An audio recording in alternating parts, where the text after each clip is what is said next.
French east India కంపెనీకి సంబంధించినటువంటి time line అధ్యయనం చేసే ప్రయత్నం చేద్దాం. 1693లో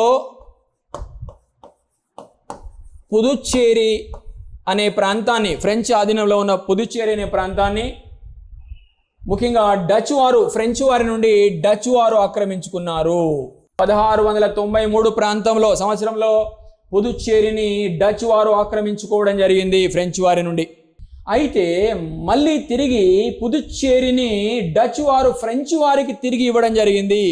ఏ సంవత్సరంలో అంటే 1697లోనే. ఓకే, 1694 ఇయర్స్ తర్వాత. 1693లో పుదుచ్చేరిని ఫ్రెంచ్ వారి నుండి డచ్ వారు ఆక్రమించుకున్నారు.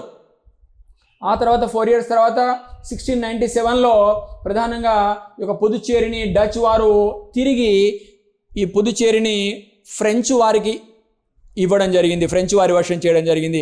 ఎందుకు ఎలా అంటే ప్రధానంగా 1697లో ఒక సంధి జరిగింది. ఏంటయ్యా సంధి అంటే రిస్విక్ సంధి, ట్రీటీ ఆఫ్ రిస్విక్ అంటారండి, గుర్తుపెట్టుకోవాలి.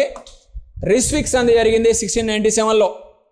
ఎందుకు జరిగిందంటే Ryswick treaty was signed in the year 1697 between French and Grand Alliance అంటే ఒక కూటమికి మరియు ఫ్రెంచ్కు మధ్య ఈ సంధి జరిగింది. ముఖ్యంగా అంతకుముందు 9 సంవత్సరాల నుండి, అంటే 1688 నుండి ఇప్పుడు ఎక్కడున్నాం మనం, 1697లో ఉన్నాం. అంటే 9 సంవత్సరాల యుద్ధం జరిగింది.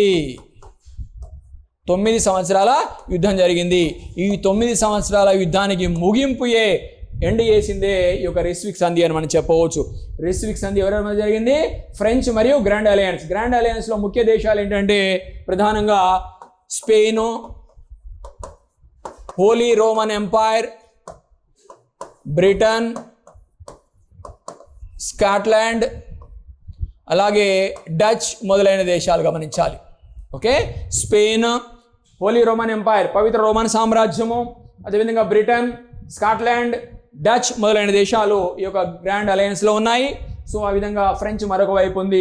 సో ఈ విధంగా రిస్విక్ సంధి ప్రకారము తిరిగి తమ ఆధీనంలో ఉన్నటువంటి ఈ యొక్క పుదుచ్చేరిని డచ్ వారు తిరిగి ఫ్రెంచ్ వారికి ఇవ్వడం జరిగింది, ఫ్రెంచ్ వారి వశం చేయడం జరిగింది. అభ్యర్థులు గుర్తుపెట్టుకోవాలి, గమనించాలి. తెలంగాణ చరిత్ర సంస్కృతి, ఆంధ్రప్రదేశ్ చరిత్ర సంస్కృతి, భారతదేశ చరిత్ర సంస్కృతి క్లాసెస్ కోసం మా యూట్యూబ్ ఛానల్ మధూస్ ఆన్లైన్ అకాడమీని సబ్స్క్రైబ్ చేసుకోండి. Thanks for watching. We will meet in the next video.